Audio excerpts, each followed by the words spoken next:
রসগোল্লার মতো লাগা মানুষটা এক মুহূর্তের মধ্যে করলা হয়ে যায়। ওই প্রাণীটারে ইংলিশে কি বলে জানেন? হাজবেন্ড। হাজবেন্ড।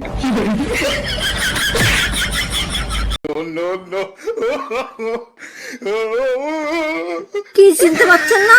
আরে আমি এই গরমে কালা হয়ে গেছি।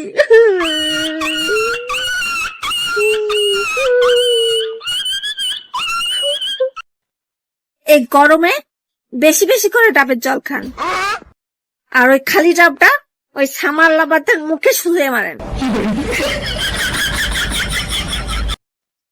এক সাংবাদিক একটা লোককে বলছে, আচ্ছা আপনার বউকে যদি ভূতে ধরে তাহলে কি করবেন?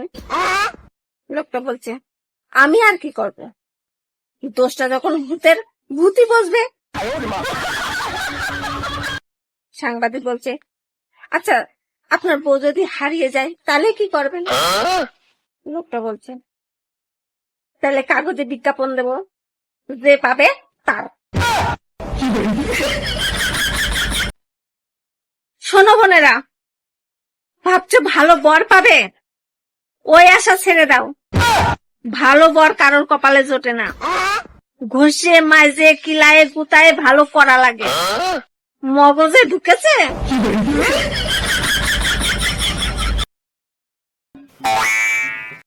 দিনে 3-4 বার স্নান করার পরে এখন আমি বুঝে গেছি আমি আর ডাঙার প্রাণী নাই, মাছ হয়ে গেছি। শুধু রান্নার বাকি আছে। এই গরমে আমার অবস্থা কিরকম হয়েছে? জল খেতে গেছি, ফ্রিজ খুলে ভুলে গেছি আমি যে জল খেতে এসেছি। পাটি ছিল, টান টান হয়ে শুয়ে ঘুমাই পড়েছি ফ্রিজের সামনে। এই হচ্ছে আমার এখন গরমের অবস্থা। এখন বাইরে বেরোলে মনে হয় কি যে সূর্য মামার পার্সোনাল শত্রু মনে হয় আমিই আছি। একেবারে জ্বালায় পুরাই শেষ করে দিচ্ছে। কিরম ফাঁকা হয়ে গেছে, মাথার চুল থাকবে কি করে? শ্যাম্পুর নামই যদি হয় অল ক্লিয়ার।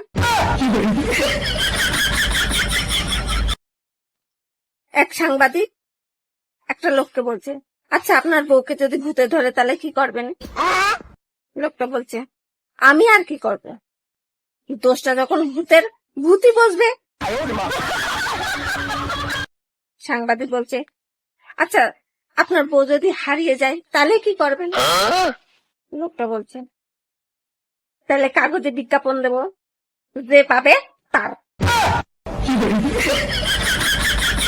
পৃথিবীতে সবকিছু ভেজাল হলেও এই গরমটা কিন্তু একেবারে নির্ভেজাল করছে, একেবারে শিখে দিল।